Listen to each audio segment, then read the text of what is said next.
Shalom, salam berkat dari kami untuk pendengar sekalian. Saat ini pendengar akan diberkati dengan program Hari Ini Harinya Tuhan bagian yang ke-8. Sebuah program rohani tentang doktrin Alkitab yang menolong kita untuk semakin tertanam dalam kebenaran firman dan bertumbuh dalam kemuliaan. Bersama hambanya, Pendeta Gilbert Lumwendong, STH. Banyak orang merasa doktrin Alkitab sebagai sesuatu yang membingungkan. Tetapi tahukah saudara bahwa doktrin Alkitab intinya adalah memahami Alkitab dengan benar, dengan pemahaman yang sistematis, sehingga kita terus dapat tertanam di dalam kebenaran firman, sehingga kita terus bertumbuh di dalam kemuliaan Allah. Buka hati saudara sekalian untuk menerima berkat-berkat firman-Nya hari ini. Salah satu serangan iblis terhadap keluarga adalah persoalan mertua dan menantu. Waduh, ini ada banyak rumah tangga yang sebetulnya antara suami dan istri masalahnya tuh nggak berat-berat amat begitu. Tetapi akhirnya masalahnya menjadi begitu rumit. Kenapa? Karena mertua ikut campur, mertua menambah masalah. Tetapi harus juga kita jujur mengakui ada begitu banyak rumah tangga yang sebetulnya antara suami dan istrinya sudah hampir nggak ada harapan, tetapi karena mertuanya bijaksana, mertua dipakai Tuhan untuk memulihkan segala sesuatu. Jadi saudaraku yang kasih dalam Tuhan, kita bisa lihat di sini bahwa Allah bisa pakai mertua untuk memulihkan keluarga. Allah bisa pakai mertua untuk membawa damai sejahtera dalam keluarga. Tapi sebaliknya, iblis juga bisa pakai mertua dan menantu untuk menghancurkan segala-galanya. Nah, saya pelajari persoalan-persoalan di sini. Yang pertama, di mana mertua memisahkan cinta anak dan menantunya. Nah, ini dia.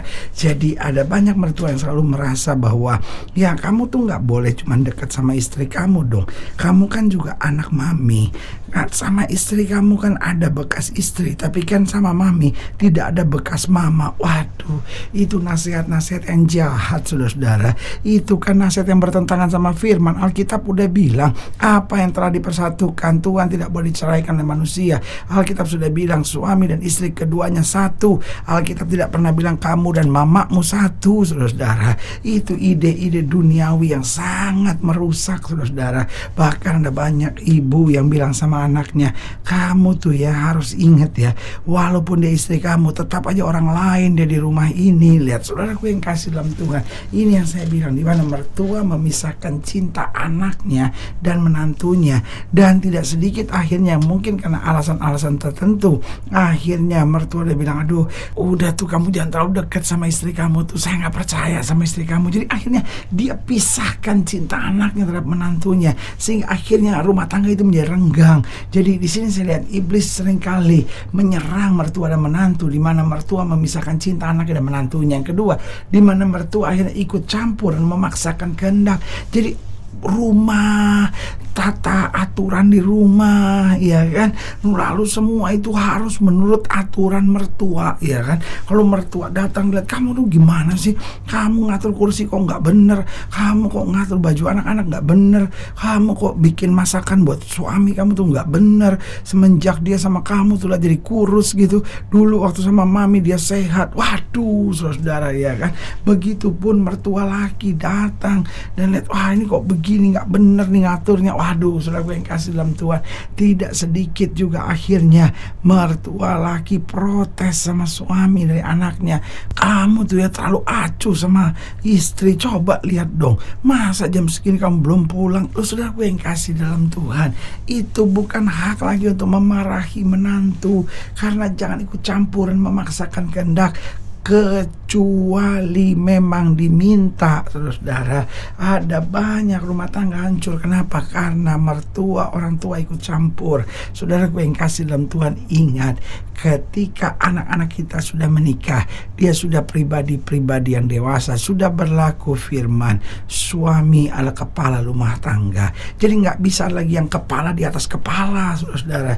Tugas kita orang tua ketika anak-anak kita sudah menikah, itu menjadi pembimbing, pembimbing, untuk menjadi pengarah kalau diperlukan, tetapi bukan lagi sebagai kepala yang ngatur segala sesuatunya. Jadi ingat, serangan iblis dalam keluarga, khususnya dengan mertua dan menantu. Yang pertama, di mana mertua memisahkan cinta anak dan menantunya.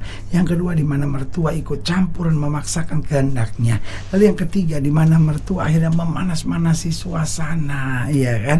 Contoh misalnya, kemudian anak menantunya belum punya anak, ya kan? Dan memang dokter jelas-jelas bilang bahwa kandungannya lemah, ya kan? Langsung, wah, istri kamu nih memang ini buktinya, lihat mandul tuh dikutuk Tuhan, mungkin dulunya nakal kali, ya kan? Memanas-manasi suasana. Kalau istrinya agak cemberut sedikit, dong istri kamu itu mukanya seperti Gajah Mada sakit gigi, ya kan? Ada aja memanas-manasi suasana. Coba lihat suami kamu tuh dasar males gitu. Kalau kamu cerai, mendingan cerai sekarang, kamu masih muda, masih bisa dapat lagi, masih bisa kawin lagi. Kalau nanti gimana, ya kan? Dan dipanas-panasin suasana, saudara. Nah, ini nggak benar, saudara, ya kan? Ini serangan iblis dalam keluarga.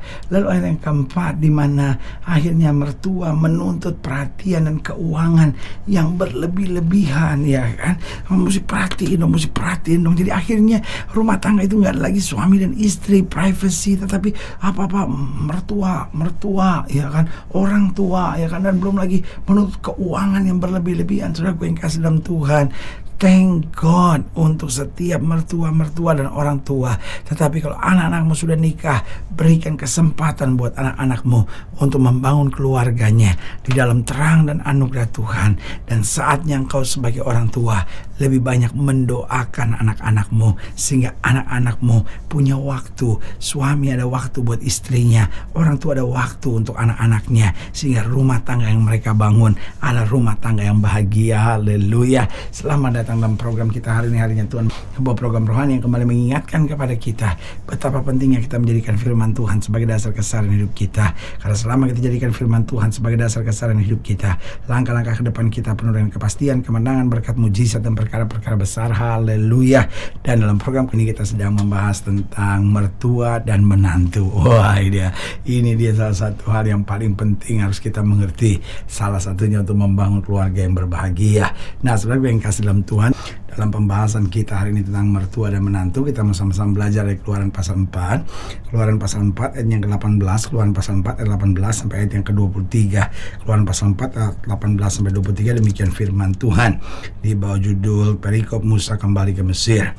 Lalu Musa kembali kepada mertuanya Jitro serta berkata kepadanya, izinkanlah kiranya aku kembali kepada saudara-saudaraku yang ada di Mesir untuk melihat apakah mereka masih hidup. Jitro berkata kepada Musa, pergilah dengan selamat. Sudah bisa lihat nggak bahwa hubungan menantu dan mertua begitu manis, bahwa Musa akan membawa istrinya yang berarti anak wanitanya Jitro, dan Jitro bilang apa? Pergilah dengan selamat. Ayat 19, adapun Tuhan sudah berfirman kepada Musa di Midian, kembalilah ke Mesir sebab semua orang yang ingin mencabut nyawamu telah mati. Kemudian Musa mengajak istri dan anaknya lelaki lalu menaikkan mereka ke atas keldai, dan dia kembali ke tanah Mesir dan tongkat Allah itu dipegang di tangannya.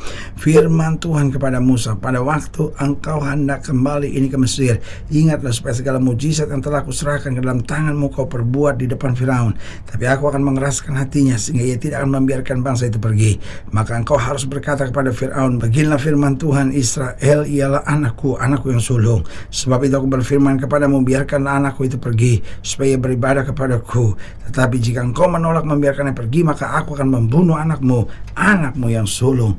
Lihat, saudara yang kasih dalam Tuhan, saudara bisa lihat di sini hubungan yang luar biasa antara mertua dan menantu. Bahkan ketika anak dan cucu-cucunya mau dibawa oleh Musa untuk ke Mesir, Jitro sama sekali tidak khawatir, tidak bingung. Jitro bilang pergilah dengan selamat. Lihat luar biasa komunikasi dan hubungannya. Jadi di sini saya pelajari peran mertua dan menantu yang benar. Yang pertama, mertua harus memberi masukan dan tuntunan sejauh diminta. Kalaupun nggak diminta, tugas mertua dan tugas orang tua yang anak-anaknya sudah menikah yang paling penting adalah berdoa supaya damai sejahtera, berdoa supaya mereka semua dekat Tuhan, berdoa supaya suami sayang istri, istri sayang suami, orang tua bertanggung jawab. Ibu, bersyukurlah kalau anakmu laki-laki itu sayang sama istrinya. Jangan justru malah iri, ibu. Jangan justru malah iri.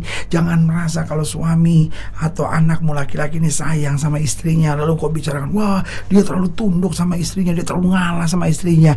Ibu, engkau seperti orang kerasukan setan, Bu. Seperti orang kerasukan setan, Bu. Kan mestinya kalau suami itu sayang sama istri kan bagus, Bu. Artinya ajaranmu benar, Bu, kepada anakmu. Makanya mertua itu, orang tua buat anak-anak yang sudah menikah harus memberi masukan dan tuntunan sejauh diminta. Kalau tidak, doa saja. Lalu yang kedua, mertua dan menantu harus memiliki komunikasi yang terbuka, tidak saling curiga, tidak saling menyerang, tidak saling menyakiti, tidak saling mengucapkan kata-kata yang menghancurkan hubungan komunikasi ini, ya kan? Dan yang ketiga saya pelajari, mertua tidak boleh membeda-bedakan mana anak mana menantu, ya kan? Jangan pisah-pisahkan. Dia kan tetap orang luar, ya kan? Ada bekas istri, tidak ada bekas anak, tidak ada bekas mama, tidak ada bekas papa. Saudaraku yang kekasih dalam Tuhan, mari kita jangan pakai konsep-konsep yang setan tawarkan dalam hidup kita. Kita belajar pegang firman Tuhan. Apa yang sudah dipersatukan Tuhan tidak boleh diceraikan oleh manusia. Tuhan tidak pernah bilang kamu dan mamamu satu. Tuhan tidak pernah bilang kamu dan papamu satu. Tapi Alkitab bilang kamu dan suamimu, kamu dan istrimu adalah satu. Haleluya. Dan yang keempat, peran mertua dan menantu yang benar. Bahwa mertua harus selalu menenteramkan dan menyejukkan. Justru di mana ada keributan, ayo mertua sebagai pribadi yang lebih dewasa, tenteramkan. Jangan justru memanas-manasi. Mertua dan orang tua yang anaknya sudah menikah dan masih suka manas-manasin, buat saya adalah mertua dan orang tua yang dipakai setan. Karena Alkitab jelas berkata bahwa orang yang membawa damai akan disebut sebagai anak-anak Allah. Artinya kalau kita nggak bawa damai, kita nggak layak disebut sebagai anak Allah. Saudaraku, biarlah keluarga kita bahagia. Kita dapat berkata, keluargaku adalah sorgaku. Mertua, menantu, ipar, besan, semua dalam kasih yang sempurna. Haleluya. Saudaraku yang kekasih dalam Tuhan, jika saudara yang dilayani lebih jauh, hubungi kami melalui telepon, hubungi kami melalui surat, kunjungi website kami. Karena kami ada untuk membawa Bapak Ibu saudara senantiasa lebih dekat pada Tuhan dan mengalami kasih kuasa mujizat yang luar biasa. Haleluya. Secara khusus melalui program ini juga saya mau berdoa buat siap saudara yang sakit, siap saudara yang berbeban berat. Karena saya percaya bahwa bagi Allah tidak ada perkara yang mustahil. Nah, saudara yang ingin didoakan secara khusus, boleh taruh tangan kanan saudara di dada dan kita akan berdoa. Mari kita berdoa. Bapa, dalam nama Yesus, hamba doa buat yang sakit, hamba doa buat yang berbeban berat, hamba doa untuk setiap orang yang sedang menghadapi masa-masa yang sukar. Karena hamba percaya bahwa bagi Allah tidak ada perkara yang mustahil. Bapa, hamba berdoa di dalam nama Yesus, Tuhan jamah yang sakit Tuhan sembuhkan, yang lemah Tuhan kuatkan, yang susah Tuhan hiburkan, yang jatuh Tuhan angkat, sehingga hari-hari yang penuh kemenangan boleh berlaku. Secara khusus hamba doa buat mengantar tangan kanan yang di dada. Di dalam nama Yesus Tuhan jamah, anugerah kesembuhan berkat mujizat boleh terjadi. Bahkan mereka yang rumah tangga yang sedang goncang, hubungan mertua dan menantu, orang tua dan anak sedang tidak baik, hamba doakan dalam nama Yesus ada pemulihan dan berkat dan anugerah Tuhan yang sempurna. Di dalam nama Yesus kami berdoa. Haleluya. Amin. Saudara gue yang kasih dalam Tuhan, kita sudah berdoa. Ingat, Allah tidak pernah lalai menepati janjinya. Inilah saatnya buat kita untuk bangkit, bersemangat, bersuka cita dalam menghadapi segala perkara. Karena kita tahu Yesus hidup, Yesus berkuasa, dan selalu menyediakan yang terbaik buat anak-anaknya. Doa saya menyertai saudara. Sampai berjumpa pada program berikut, dan jangan lupa, jadikan hari ini harinya Tuhan. Haleluya.